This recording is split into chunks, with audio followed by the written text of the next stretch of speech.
At the family barbecue, I tried to be light. "I can't wait for our vacation," I said. My dad laughed first.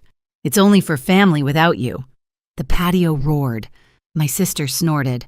My mom smiled like it was a joke. I didn't explode.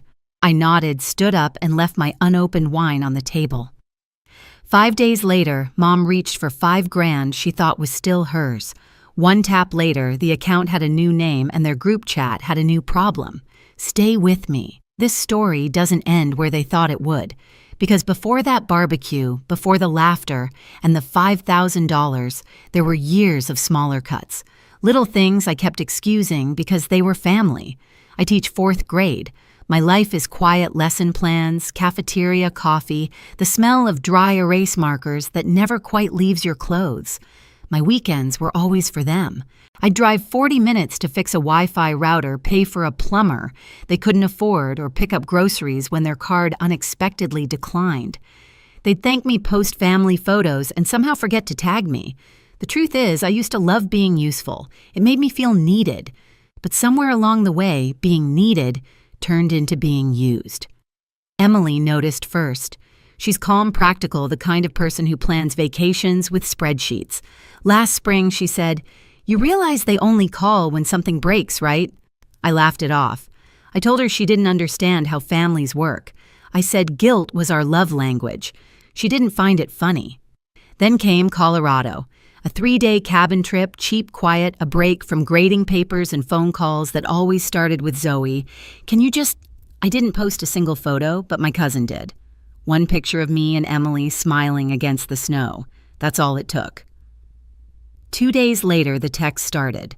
Tara, first, "Wow, must be nice to forget your family." Then Matt, "You've changed." And my mother's message that sounded sweet but stung harder than any insult. "We've always been there for you, but when you get time off, you run away like we don't exist." They turned a weekend getaway into a betrayal. By the end of the week, I was the villain in their story, the selfish daughter who left them behind. Emily told me not to go to that barbecue, said it felt like a setup. But when Mom called her voice bright, promising it would be just family, I believed her. I always do. That Sunday, I brought a bottle of red wine. Something decent, not fancy. I even practiced how to sound casual, how to say sorry without actually apologizing. I told myself maybe this was the moment things went back to normal. I didn't know then that normal had already shifted. I didn't know that the same people smiling at me across the picnic table were waiting to humiliate me in stereo. But I should have known. Because every time they said just family, what they really meant was without you. The smell of grilled meat still makes my stomach twist. That day the air was thick with smoke and something else expectation. My dad was at the grill, tongs in hand, acting like it was any other Sunday. Matt leaned against the cooler, already on his second beer. Tara scrolled through her phone like she was too bored to exist. Mom set the table, humming. When I walked in with the wine, no one looked surprised. But no one said hello either. "Hey," I said, forcing a smile. "Looks great out here." "Yeah," Dad replied without looking up. "We started early." Translation: "You're late." I sat down, trying to ignore how quiet it felt, like everyone was waiting for a cue. Mom slid a plate in front of me. So she said, "How's Emily?" "She's good," I said, hoping that would be enough. It wasn't. "That's nice." She smiled thinly. No follow-up question, just silence, the kind that spreads and swallows whole conversations. I glanced at Matt, tried to ask about his new job. He grunted. Tara snorted. The laughter that followed wasn't loud, but it was sharp. I laughed along, pretending not to notice the edge in their tone. And then I said it. The sentence that would detonate everything. "I can't wait for our vacation." It was supposed to be small talk, light, harmless. Dad froze for half a second, then laughed that deep, fake laugh he uses when he's about to say something cruel. "It's only for family without you." The patio erupted. Matt slapped his knee. Tara wheezed. Mom raised her wine glass, smiling like it was a toast. For a moment, I just sat there. My ears rang. The world narrowed down to the sound of ice clinking in glasses. I thought maybe someone would say it was a joke. Maybe Dad would wink. Maybe Mom would scold him. But no one did. It was deliberate. They wanted to see if I'd break. I didn't. I looked around the table, my family, every one of them laughing like my exclusion was entertainment. I felt heat crawl up my neck, then something colder realization. This wasn't the first time they'd humiliated me, but it was the first time I saw it for what it was. A performance. They needed me to stay small, apologetic, useful, and the easiest way to keep me there was to remind me that no matter what I gave, I'd never really belong. So I gave them what they didn't expect. Silence. I nodded once, calm. Got it, I said, my voice steady. Then I stood up, left the bottle of wine untouched on the table, and walked away. The laughter faded behind me, replaced by the buzz of cicadas and the dull thud of my heartbeat. In the car, I sat for a long time before turning the key. My hands were trembling not from anger, but from something sharper, clarity. I had spent years paying their bills, covering their gaps, fixing their chaos. And in one sentence, they told me exactly where I stood. Outside. By the time I got home, my phone was already buzzing with messages. You know Dad was kidding, right? Don't be dramatic. You always ruin things. I didn't reply.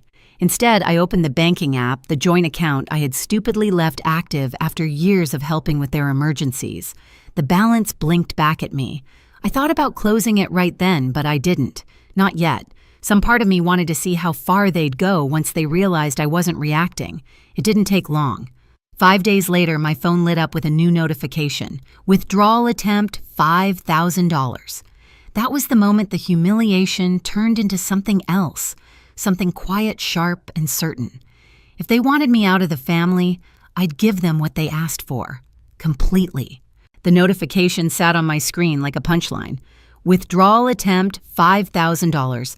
Same joint account, same card I opened years ago when Mom said she just needed help with utilities.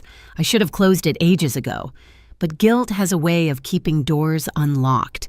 I stared at the number until the screen dimmed. My coffee went cold.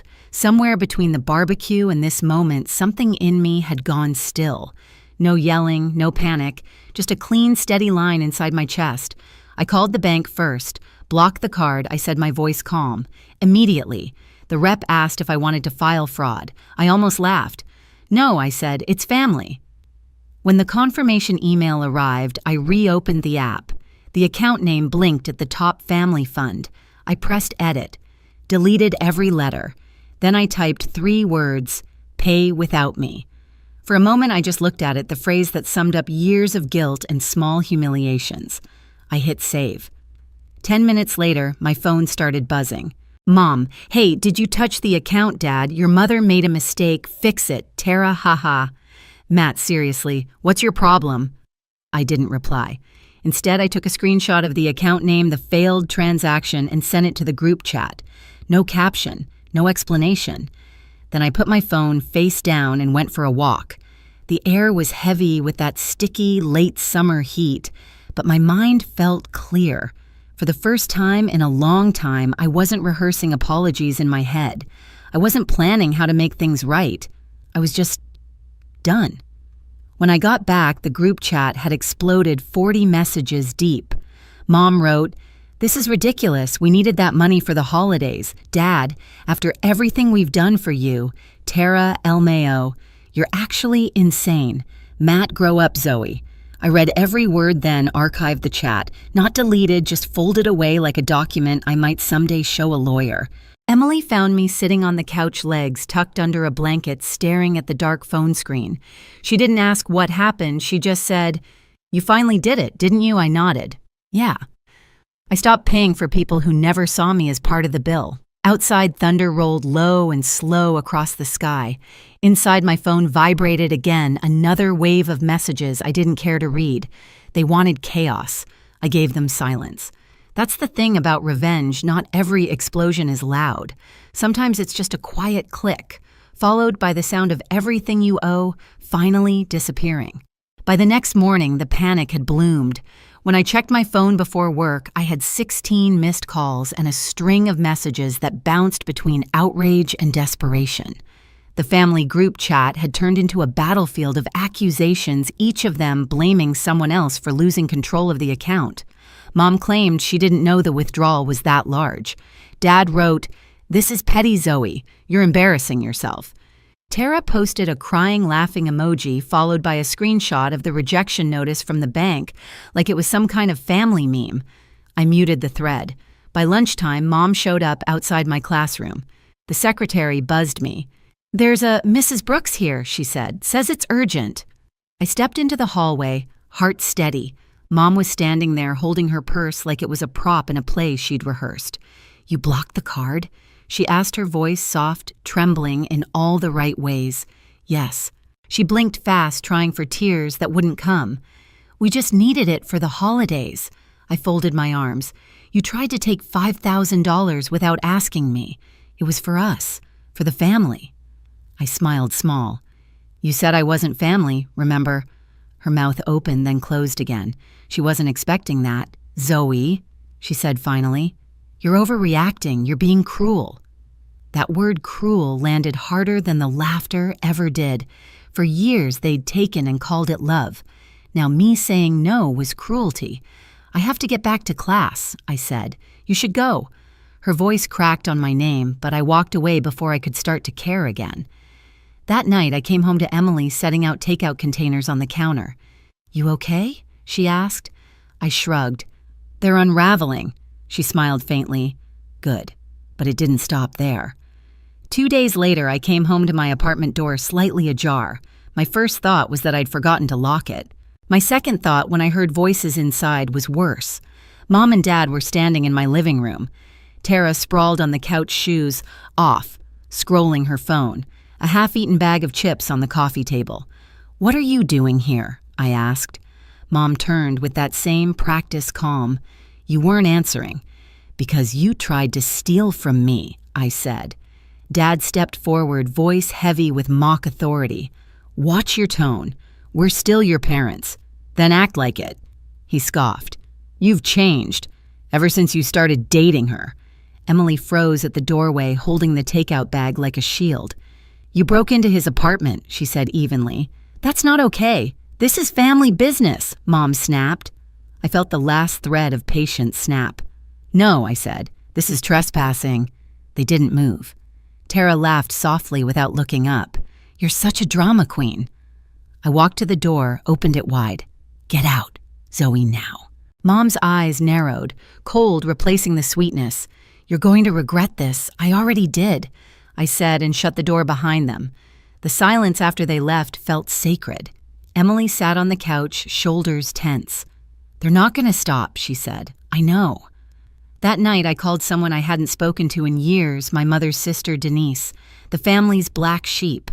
When she answered, she didn't sound surprised. "I was wondering when you'd call," she said. She invited me over that same evening. Her small house smelled like cedar and old books. Before I could speak, she handed me a folder thick with papers. "Your mother's been manipulating people for years. You're just the latest."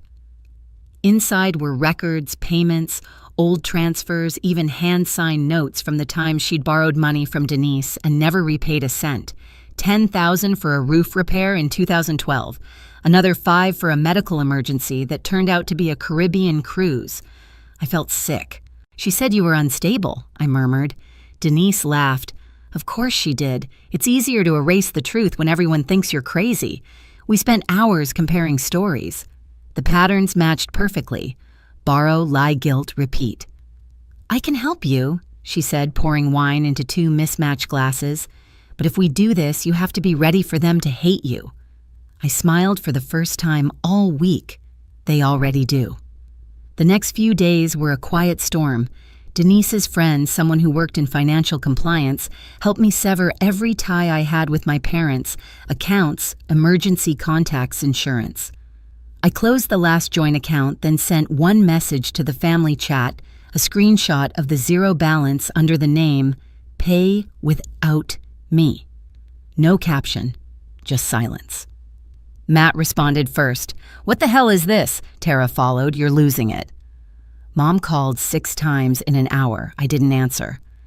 The next morning, I woke to find my phone vibrating nonstop. Denise had posted something old photos of my parents in casinos sipping cocktails, timestamps overlapping the months they'd claimed to be broke. She didn't tag them. She didn't have to. Within minutes, cousins were texting me asking if it was true. My father's sister messaged, "You've humiliated your mother." I just stared at the screen, feeling none of the guilt they were trying to hand me. That evening, my mother appeared again, this time on my doorstep with her brother Brian. He stood behind her like muscle arms, crossed sunglasses on, though it was almost dark. She looked tired, strategically tired. "We came to talk," she said. I stepped outside, closing the door behind me. "You shouldn't be here." Brian jumped in. "You embarrassed the family. That post was out of line." I almost laughed. "Out of line is trying to drain my account." "She made a mistake," he snapped. "She made a choice," I corrected. Mom lifted her hands in mock surrender. "We just want peace." We canceled the trip. We thought maybe we could start over. The same game. Pretend it never happened. Reset the board. "I'm not going anywhere with you," I said. "If you show up again uninvited, I'll file a report." Brian scoffed. "You'd threaten your own mother." I met his stare. "No, I'm protecting my life." Mom's expression shifted shock, then pity, then contempt. "You've changed," she said, as if it were the worst thing imaginable I said, quietly. "And I'm not sorry." They walked away without another word. The porch light buzzed above me. Inside, Emily waited by the window, eyes searching my face. "It's not over," I told her. "They'll come back." I was right. 2 days later, an email arrived from the school district, notice of concern, immediate acknowledgement required. Someone had filed an anonymous complaint claiming I was emotionally unstable and creating a hostile classroom environment. I read it twice, then looked up at Emily. "They found a new way to attack." She took my hand. "Then we find a new way to end it." And this time, I knew exactly how. I didn't waste a second. I called Denise, forwarded the complaint, and waited while she read. "Anonymous." "Huh," she said. "Give me a day." By the next afternoon, she called back. "Got her," she said simply. "Your sister's college, IP, no VPN, amateur hour. Relief didn't come all at once. It came in waves." I brought everything, emails, messages, screenshots, to a lawyer Denise recommended. Her name was Clara, calm and sharp-eyed, the kind of woman who didn't blink at family drama dressed as fraud. She flipped through the pages and said, "We'll start with a no-contact order. Temporary at first, then permanent." It was like exhaling after years of holding my breath. Within a week, the school board cleared my name. HR apologized quietly. My principal told me to take a few days off, paid of course. I said thank you, but what I meant was finally. Mom tried to call once more. I didn't answer. Then came a final message. "You'll regret cutting us out. Family is forever." I deleted it. That night, Emily and I packed boxes. We found a new place, 2-bedroom sunlight, that actually reached the floor, a kitchen window overlooking a park. When the keys turned in the new lock, I felt something loosen in my chest that had been tight for years. Denise came by with pizza and cheap wine. As we ate on the floor, she said, "You know, they'll probably keep talking. They always need someone to blame." I smiled. Let them. I'm not in the story anymore. Later, when the last box was unpacked, I opened my banking app one last time. The account still read, "Pay without me." I didn't change it back. It wasn't revenge anymore, it was a reminder that silence can be louder than shouting, that walking away can echo more than any argument. For the first time in my life, I slept through the night. No calls, no buzzing phone, no guilt, just peace paid in full. 2 months later, I stopped checking their group chat altogether. Actually, I didn't just mute it, this time I deleted it. No final message, no goodbye, just gone. The quiet was strange at first. No more fake emergencies, no more guilt disguised as love. The kind of silence that once felt heavy now felt like freedom. On a Friday night, Emily and I sat on the balcony of our new apartment, a pizza box between us, cheap wine in our hands. The city lights flickered below, warm and distant. "You ever think they'll apologize?" she asked. I shook my head. "They'd have to believe they did something wrong." She smiled. "Then I guess you already won." I looked down at my phone. No missed calls, no unread messages, just the words I'd left behind in that frozen account, "Pay without me." For once, I didn't feel angry. I felt free. They said I wasn't family. Maybe they were right, because family shouldn't make you beg to belong. So tell me, if the people who call you family keep taking until there's nothing left, would you finally make them pay without you?